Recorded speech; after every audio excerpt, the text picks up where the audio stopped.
witnessed by the world of the war, and this is most regrettable attitude as some of the speakers I heard since morning, and particularly what Hina Rubani Khar Sahiba wound up the second session.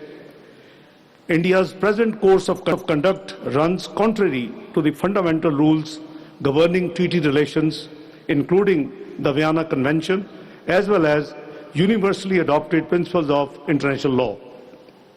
Responsible nations respect international law and implement international treaties as a moral and legal obligation.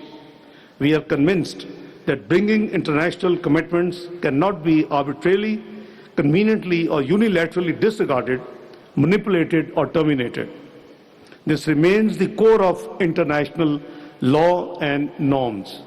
Incidentally, Pakistan has 2 years elected member seat in the UN Security Council from 1st of January 2025 to 31st of December 2026.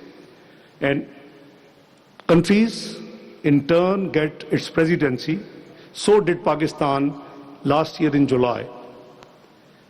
Which subject we chose for the material and for the ministerial discussion during our presidency, you will be happy to note multilateralism, peaceful settlement of disputes. This was Pakistan's subject, and it was dozens of countries took part. I personally went to preside that session, July 2025. So that shows Pakistan's intent, Pakistan's respect, and Pakistan's intentions about the respect for the international law and the treaties. Responsible nations respect international law and implement international treaties, as I said, as a moral and legal obligation. We are convinced that binding international commitments cannot be changed. We must be aware of the cost of derailing an international treaty on trans-boundary rivers, choosing confrontation by weaponizing shared waters and breaching international law and binding treaties. Such transgressions in international relations set dangerous precedents, dent national credibility, and challenge the foundations of interstate cooperation. Such actions erode the rules-based order which international peace and security rest. For Pakistan, this is not an abstract legal debate. Water is the lifeline of more than 250 million people, our nationals. Our agriculture, our security, energy production, and economic development depend upon the uninterrupted flow of the 3 western rivers to Pakistan. Protecting these waters is therefore a matter of vital national interest. Ladies and gentlemen, we sincerely advise India against sowing the seeds of war and jeopardizing the peace and security of our region. We must seek to promote peace in South Asia by addressing all outstanding issues. Pakistan has consistently sought to resolve differences through dialogue, diplomacy, and the treaty-based mechanisms agreed by both parties. We remain committed to these principles because lasting peace can only be built upon mutual respect, sovereign equality, and faithful implementation of international obligations. At the same time, there should be no misunderstanding. Any attempt to deprive Pakistan of the waters rightfully allocated to Pakistan under the Indus Water Treaty would have profound consequences for regional peace and security. Such actions serve neither country and would undermine the shared interest of nearly 2 billion people in the South Asia. Excellencies, ladies and gentlemen, South Asia faces enough shared challenges. Shared waters should become a source of cooperation, confidence, and regional integration, not coercion or confrontation. The Indus Water Treaty, signed over several decades ago and after several years of negotiations, was meant for best utilization of the available waters in the Indus Basin by both the countries, provided it is implemented in the spirit in which it was conceived, without being tapped in a zero-sum mentality. Pakistan remains steadfast in its commitment to peace, dialogue, and good neighborly relations. We seek neither confrontation nor conflict. We seek respect for international law, faithful implementation of treaty obligations, respect for each other's water rights, and cooperation that serves the interests of present and future generations. At the same time, we will not allow a rightful share of water resources to be misappropriated, and will safeguard and defend our rights and interests under international law through all available means.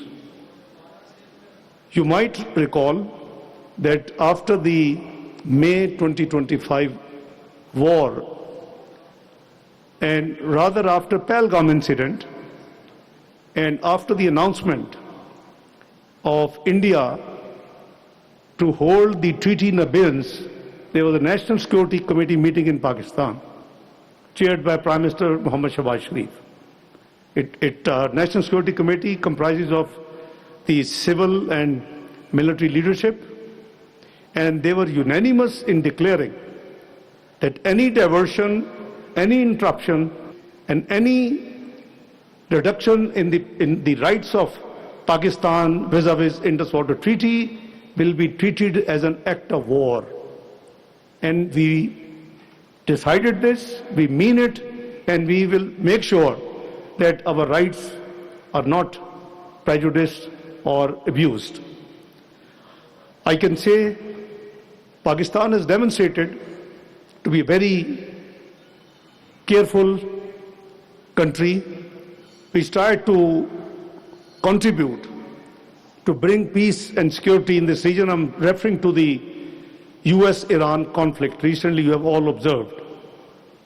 Pakistan did its best to bring together on the negotiation table two parties which have never shook hands in the last 47 years. 10th and 11th of April this year, these two countries, we managed to convince that they sat on the same table, direct dialogue, after 47 years. Some countries like our neighbor used to call Pakistan a terrorist country. Pakistan is today known as peacemaker of the region in South Asia, alhamdulillah. This is the country which has been now in the recent Oslo forum. The US envoy said Pakistan has become the net security provider of this region. Pakistan believes in dignity, respect, no matter how small a country is or how big a country is. They are all equal in the foreign policy of Pakistan. We respect them all. The UN Security Council was created for what? For peace and security. And that peace and security is the main responsibility which is being sabotaged by our neighbor through an act of, I would say, illegal declaration of treaty in abeyance. This is not on. It will never be acceptable. We have to work within the treaty mechanism. You just read from one of the speaker, Article 12 very clearly spells out that how this treaty can be changed, how this treaty can be, superseded. It is only by mutual consent.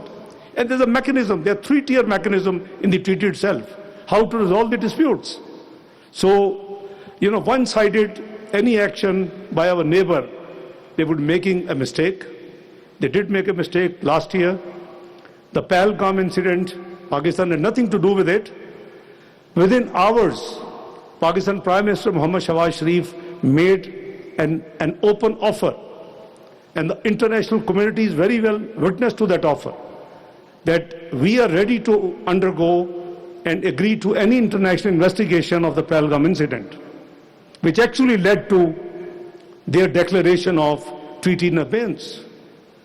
Could it be like earlier similar incidents in India, which led to 5th of August 2019 by declaring Jammu and Kashmir as part of India, by all of a sudden changing its constitution?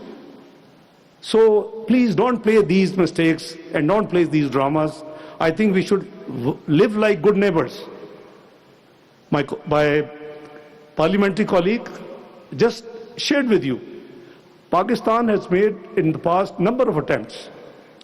Obviously, Hina Ruwani Khar Sahiba belongs to People's Party, and earlier she has been a part of Musharraf government. So, you know, we in all sincerity are ready to talk on all issues, what we call composite dialogues, but it takes two to tango. It's not that Pakistan would like to do something and the other side would not take it. You know, they become so narrow-minded that even the sports are not subjected to this Hindutva, philosophy. See the recent elections in Bihar. What happened? 40 million people were disenfranchised and they were deprived to vote.